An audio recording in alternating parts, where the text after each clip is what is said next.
নমস্কার, অভিনেতা বিশ্বজিৎ চক্রবর্তী বলছি।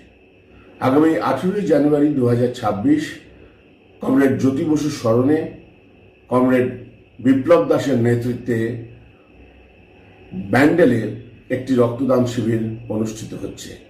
যে রক্তদান শিবিরে রক্তদান ছাড়াও মরণোত্তর দেহদান এবং চক্ষুদানের অঙ্গীকার লিপিবদ্ধ করা হবে। আমি সেখানে উপস্থিত থাকছি। ব্যান্ডেলবাসীর কাছে আমার বিনীত অনুরোধ, দল মত নির্বিশেষে এই মহতী উদ্যোগে আপনারা সামিল হন, যোগদান করুন। ধন্যবাদ। নমস্কার, অভিনেতা বিশ্বজিৎ চক্রবর্তী বলছি।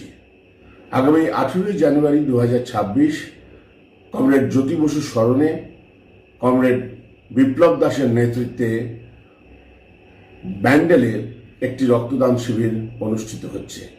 যে রক্তদান শিবিরে রক্তদান ছাড়াও মরণোত্তর দেহদান এবং চক্ষুদানের অঙ্গীকার লিপিবদ্ধ করা হবে।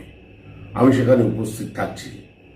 ব্যান্ডেলবাসীর কাছে আমার বিনীত অনুরোধ, দল মত নির্বিশেষে এই মহতী উদ্যোগে আপনারা সামিল হন, যোগদান করুন। ধন্যবাদ।